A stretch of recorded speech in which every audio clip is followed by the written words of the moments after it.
जय हिंद दोस्तों, मैं ईश्वरन आपका स्वागत करता हूं। आज है 3 फरवरी 2021। आज की हमारी ये वीडियो पूरी तरह से बजट को समर्पित है। जैसा आप लोग जानते हैं, मेरी पुरानी वीडियो में भी आपने देखा था कि 1 फरवरी 2021 को हमारी वित्त मंत्री निर्मला सीतारमण जी ने बजट पेश किया और हमारे इस बजट में क्या क्या खास बात है जो आपके कॉम्पिटिटिव एग्जाम से जुड़ी हुई है। तो इस बजट को बहुत शॉर्ट में समझना और अपने कॉम्पिटिशन एग्जाम से जोड़ना इस वीडियो में हम देखेंगे। तो सबसे पहले मैं बात करता हूं हमारे बजट से। तो ये हमारा बजट 1 फरवरी 2021 को पेश हुआ है। हर साल ये 1 फरवरी को पेश होता है और हमारा फाइनेंशियल ईयर 1 अप्रैल से शुरू होकर 31 मार्च तक चलता है। तो ये बात तो कॉमन बात है जो सब लोग जानते हैं, लेकिन इस बजट में जो सबसे बड़ी बात है वो ये कि इस बार भारत के इतिहास में पहली बार डिजिटल जनगणना होने जा रही है। ये बात भी मैं अपनी एक वीडियो में बता चुका हूं ऑलरेडी। आप अगर पुरानी वीडियो देख रहे हैं तो आपको ये बात पता होगी। तो ये जो डिजिटल जनगणना है, इस बार कोई पेपर पेन का यूज नहीं होगा। पैड यानी आईपैड या फिर दूसरे जो टैबलेट्स हैं उन सब के माध्यम से ये जनगणना पूरी की जाएगी। तो बजट में जो हमारी वित्त मंत्री हैं उन्होंने ये बताया कि जो हमारे इतिहास में पहली बार डिजिटल जनगणना होने जा रही है, जो एक क्वेश्चन बनता है। पहली बात तो ये। दूसरी बात, इस बार बजट में 2021-22 के इस बजट में उच्च शिक्षा की सुगमता को लेकर केंद्रीय विश्वविद्यालयों की स्थापना की जाएगी, जो लेह लद्दाख में की जाएगी। यानी जम्मू कश्मीर के लिए इस बार बजट का पिटारा खुल गया है। तो केंद्रीय विश्वविद्यालयों की स्थापना की बात इस बजट में किस जगह के लिए की गई है, किस राज्य के लिए की गई है? तो वो जम्मू कश्मीर के लिए की गई है, लेह के लिए की गई है। तो ये क्वेश्चन यहां से आपका तैयार हो जाता है। देन फिर मैं अगर कोरोना महामारी को ध्यान में रखकर बात करूं तो कोरोना महामारी के बाद ये पहला बजट है। यानी 1 फरवरी 2021 को आने वाला बजट पहला बजट है कोरोना महामारी के बाद का। ये तो एकदम कॉमन सी बात है। लेकिन इसके ठीक पहले 1 फरवरी से ठीक पहले 29 जनवरी को हमारी वित्त मंत्री ने आर्थिक सर्वेक्षण पेश किया था, यानी इकोनॉमिक सेंसस पेश किया था। और उस इकोनॉमिक सेंसस में एक अनुमान लगाया गया कि जो नेक्स्ट सेशन होगा हमारा, यानी कि 2022-23 का जो सेशन होगा, उसमें हमारी जीडीपी 11% होगी, 11 पॉइंट समथिंग होगी। लेकिन 11% को बिल्कुल सही माना गया है कि हमारी ये जीडीपी होगी। तो क्वेश्चन यहां से बन सकता है कि कितनी जीडीपी का अनुमान लगाया गया है। तो 11% जीडीपी की यहां पर बात हो रही है, तो 11% जीडीपी का अनुमान लगाया गया है। तो ये हमारे आर्थिक सर्वेक्षण में इस बात को हमारी वित्त मंत्री ने बताया है। तो ये क्वेश्चन भी आपका यहां से बन सकता है, इसलिए ये भी आप नोट कर लेंगे। इसके बाद इस बजट में कुछ योजनाओं की बात हुई है जो कॉम्पिटिटिव एग्जाम्स के लिहाज से बहुत जरूरी होती है। तो मैं एक एक करके आपको योजना बताऊंगा और उसके बारे में कुछ मुख्य बातें बताऊंगा। या तो आप स्क्रीनशॉट ले लेंगे या फिर वो आप लिख लेंगे, नोट कर लेंगे। सबसे पहले मैं बात करता हूं स्वैच्छिक व्हीकल स्क्रैपेज पॉलिसी। ये योजना जो हमारा स्क्रैप है, मतलब जो कूड़ा कबाड़ा है, स्पेशली हम बात यहां पर कर रहे हैं 2 व्हीलर्स और 4 व्हीलर्स के लिए। लेकिन यहां पर जो वित्त मंत्री ने बताया इस बजट में कि सरकार ने प्रदूषण और तेल आयात पर खर्च घटाने के लिए यह काम किया है।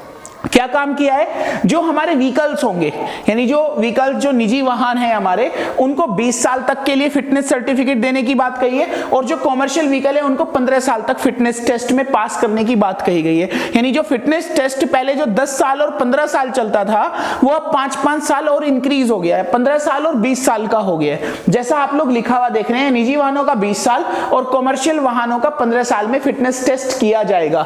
तो इस तरह से फिटनेस टेस्ट के मामले में, स्क्रैप के मामले में इस बजट में काफी अच्छा खासा काम किया गया है।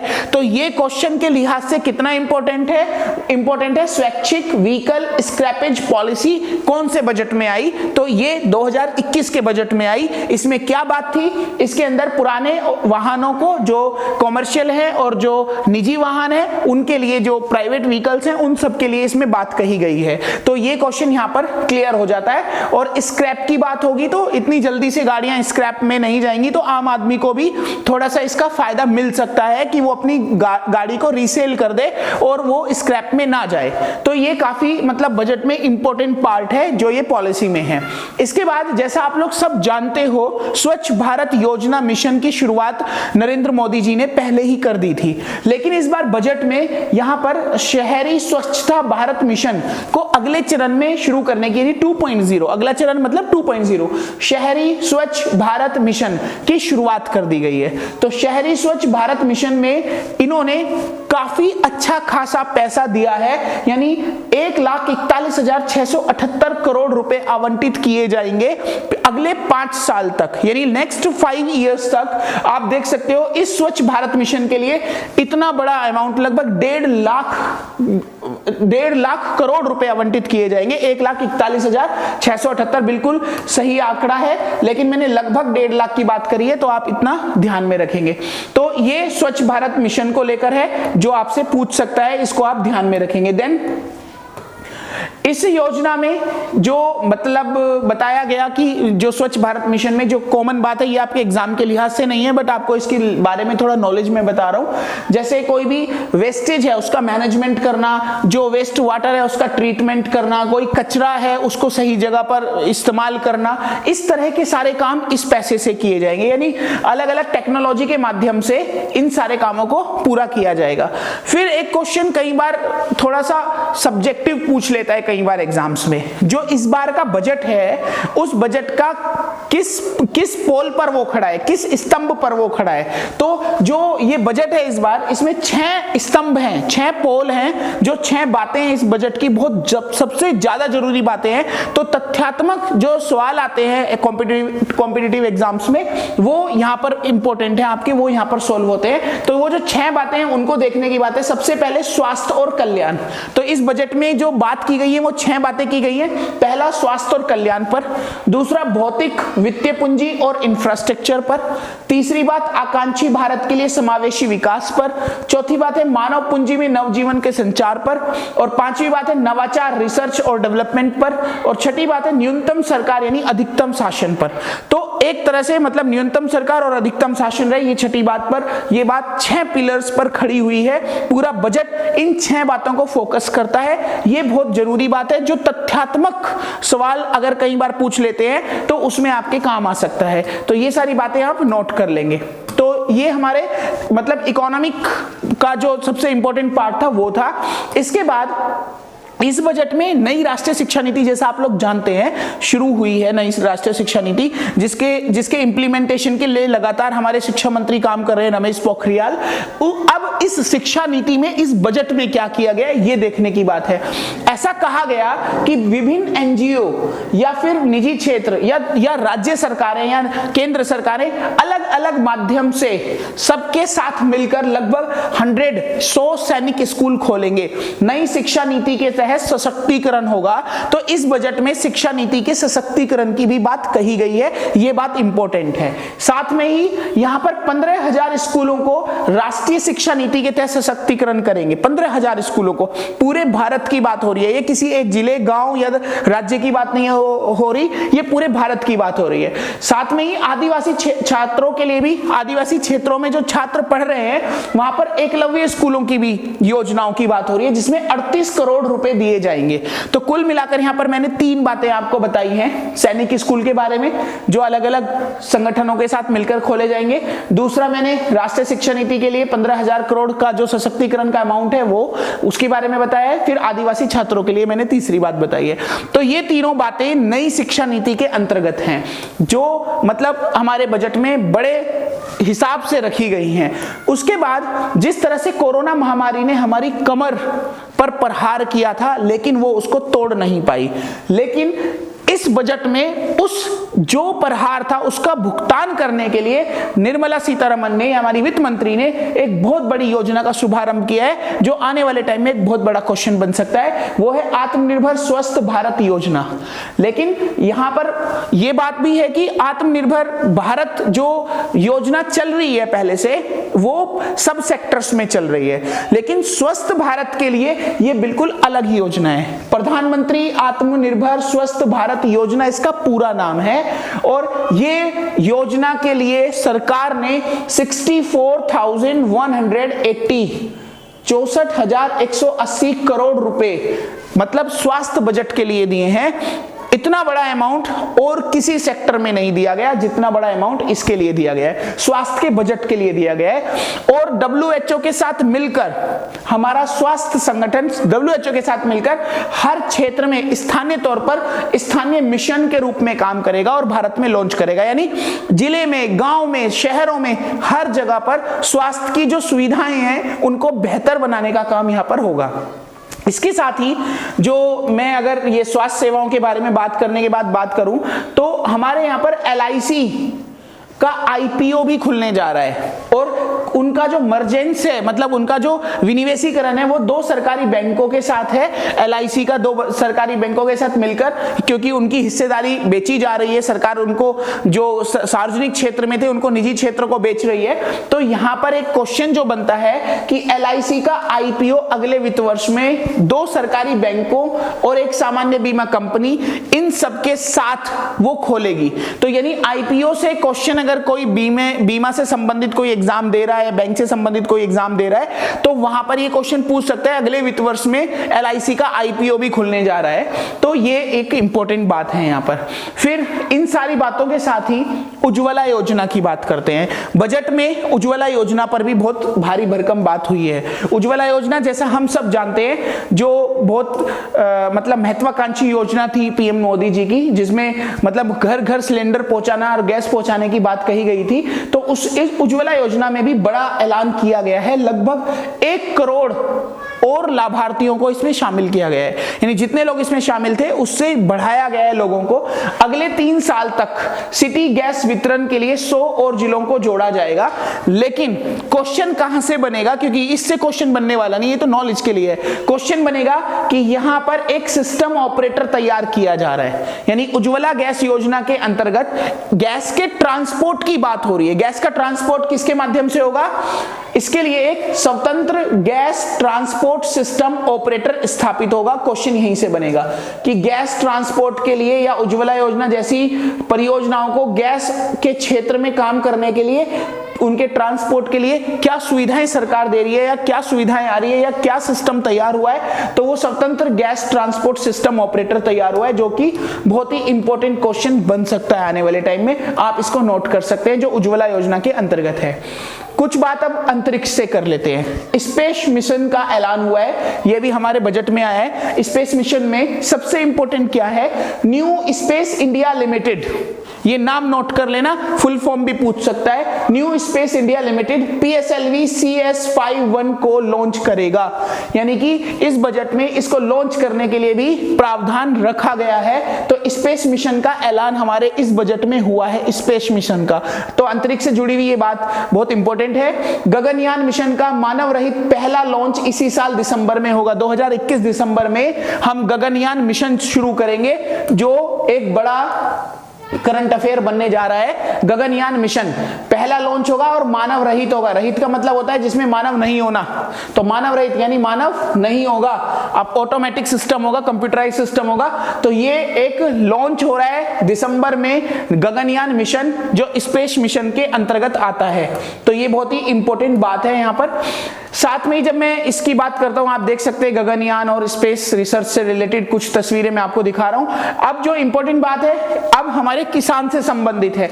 एग्रीकल्चर में भी सरकार ने दिल खोल के काम किया है। एग्रीकल्चर के क्रेडिट टारगेट को 16 लाख करोड़ तक किया जा रहा है। क्रेडिट टारगेट का मतलब लोन लेने की प्रक्रिया को थोड़ा और बढ़ाया जा रहा है और सुगम बनाया जा रहा है। तो इसमें एक स्कीम शुरू हो रही है जो आपसे रिलेटेड है, जो क्वेश्चन में आ सकती है। वो स्कीम है operation green scheme. Operation green scheme शुरू की जा रही है। इसमें कई फसलों को शामिल किया जाएगा और किसानों को लाभ पहुंचाने के लिए 16 लाख करोड़ रुपए की व्यवस्था की जाएगी, जिससे कि किसान अच्छे से खेती कर सके और उसमें उसको आराम से लोन मिल सके या अपनी फसलों को अच्छे से वो बेच सके। तो ये स्कीम का नाम आप ध्यान रख लेना, जो किसानों से संबंधित मामला है। देन फिर बात करते हैं हम जम्मू कश्मीर से। एक हमारी गैस पाइपलाइन योजना शुरू हो रही है, स्पेशली जम्मू कश्मीर में। तो गैस पाइपलाइन पाइपलाइन योजना हाल ही में किस राज्य में शुरू हो रही है? जम्मू कश्मीर में शुरू हो रही है। तो ये हमारे इस बजट में इसके लिए स्पेशल ऐलान किया गया है और ये योजना उज्ज्वला योजना के तहत ही है। तो ये बात याद रखना, उज्ज्वला योजना में गैस पाइपलाइन आ जाए या अलग से क्वेश्चन पूछ ले, एक ही बात है, बिल्कुल अलग मत समझना। तो इसीलिए उज्ज्वला योजना के अंतर्गत गैस पाइपलाइन जम्मू कश्मीर में जोड़ने का काम शुरू हो रहा है और इसके लिए 8 करोड़ लोगों को ये मदद दी जाएगी। इससे 8 करोड़ लोगों को ये मदद मिलेगी।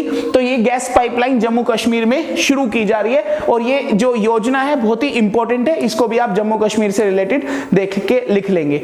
उसके बाद रेलवे से आते हैं दोस्तों। अब आपको पता है कि रेलवे का बजट अलग से नहीं आता, हमारे आम बजट में ही रेल का बजट भी जुड़कर आता है। पहले रेल बजट अलग से पेश होता था, अब रेल बजट आम बजट में ही पेश होता है।